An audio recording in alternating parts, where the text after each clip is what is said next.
ជំរាបសួរបងប្អូនទាំងអស់គ្នាថ្ងៃនេះនាងខ្ញុំធ្វើជ្រក់បងប្អូនខ្ញុំមាន3មុខហ្នឹងមានស្ពៃក្តោបមានការ៉ុតហើយនិងថៃថាវចាមានតែ3មុខទេស្ពៃ3មុខហ្នឹងធ្វើជ្រក់ហើយនឹងខ្ញុំមាននេះខ្ញីហាន់ហើយខ្ទឹមយើងច្រាមអញ្ចឹងបងប្អូនចង់បុកក៏បានតែវាមានលក្ខណៈផ្សេងគ្នាបងប្អូនហើយនេះខ្ទឹមក្រហមចាមានអំបិលស្ករសហើយនឹងទឹកត្រីចាមានតែប៉ុណ្្នឹងឯងបងប្អូនសម្រាប់ជ្រក់បើបងប្អូនធ្វើអត់ស្រួលទេគឺវាអាចភ្លាវបងប្អូនអញ្ចឹងខ្ញុំមានតែប្រហែលមុខហ្នឹងទេចាសូមអញ្ជើញតាមដានទាំងអស់គ្នាចាហើយនេះខ្ញុំចាត់ឲ្យអស់ហើយដើម្បីកុំឲ្យពិបាកវែងឆ្ងាយខ្ញុំចាត់សបកឲ្យអស់ហើយថៃថាវចាត់សបកហើយពេលក្តោបហើយនឹងការ៉ុតក៏ចាត់សបកហើយអញ្ចឹងយើងចាប់ដើមកោសទាំងអស់គ្នាចាថៃថាវយើងកោសអញ្ចឹងបងប្អូនកោសខ្លះអញ្ចឹងណាមិនកោសទាំងអស់ទេចាកោសខាងកណ្ដាលយើងកាត់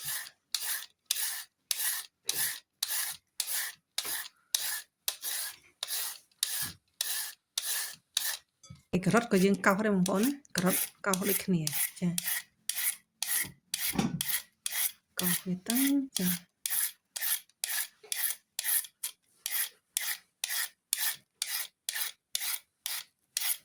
មានប្រដាប់កោសនេះមួយស្រួលបងប្អូន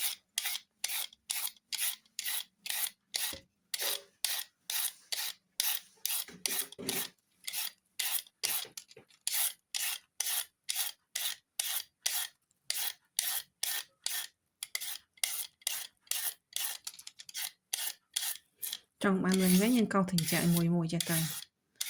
ខ្ញុំខ្លីក៏បានវិញក៏បានបងប្អូនតាមចំណង់ចំណូលចិត្តបងប្អូនទៅនេះចំណែកយ៉ាងនេះយើងចាត់ចេះទេបងប្អូននេះចាត់ចឹងចាត់ចំណិតចឹងចាដាក់លាយគ្នាទៅ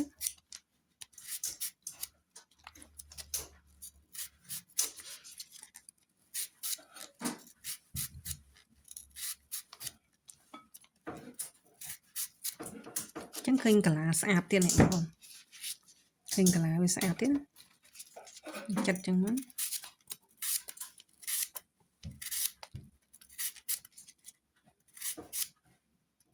ហើយនេះពេលក្តោបចាត់ចឹងបងប្អូនចាត់ដាក់ពីលើចឹងដាក់តិចតាមចំណង់ចំណូលចិត្ត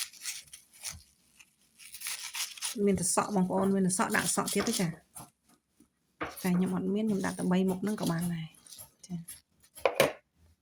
ខ្ញុំដាក់អំបិលរយអំបិលច្របាច់វាចូលជើងច្របាច់អំបិលបងប្អូនចាឥឡូវហើយអស់ហើយយើងច្របាច់អំបិលចាច្របាច់អំបិលវាទៅដើម្បីឲ្យទន់ហើយយើងមានជាតិហាងបងប្អូនយើងច្របាច់អំបិលវាចោលសិនបានវាអត់ហាងបើមិនអញ្ចឹងវាហាងយើងញ៉ាំអត់ឆ្ងាញ់វិធីបងប្អូនយ៉ាងណាសូមជួយខមមិនប្រាប់ផងបងប្អូនតែចំណែកខ្ញុំវិធីខ្ញុំគឺធ្វើអញ្ចឹងចាបងបើមានការខុសឆ្គងអីសូមអធិស្ឋានចាវាខុសគ្នានេះច្បាច់អំបិលអញ្ចឹងឲ្យញប់អញ្ចឹង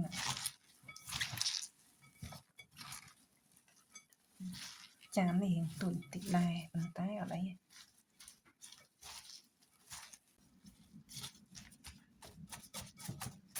រួចហើយយើងទុកមួយឡែកសិន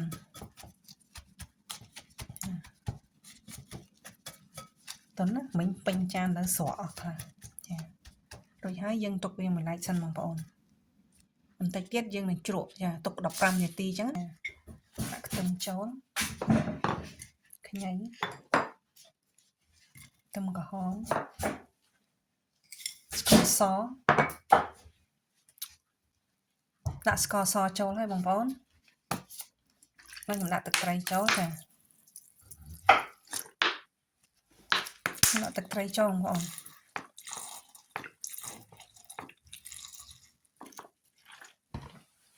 កូរឲ្យសព្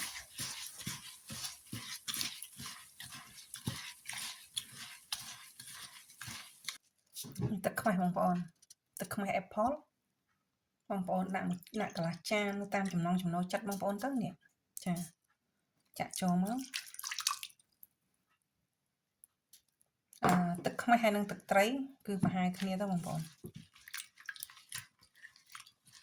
ហើយយើងភ្លក់មើលទៅឲ្យល្មមទៅ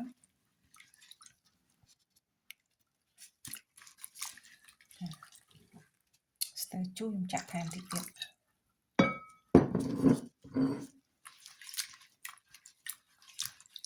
ពួកអីធ្វើអាហ្នឹងមិនដូចទឹកត្រីផ្អែមទេបងប្អូនបាក់វល់ចាបន្ទាប់មកគ្រឿងយើងសពហើយយើងដាក់បន្លែចូលថៃថាវហើយនឹងការ៉ុតខ្ញុំដាក់ថៃថាវច្រើនដែរតែដូចអត់សូវឃើញ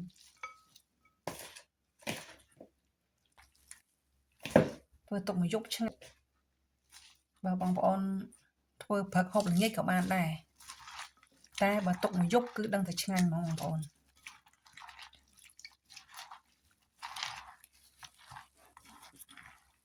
នេះវាញាប់ទៅឃើញទេបានប៉ុណ្ណឹង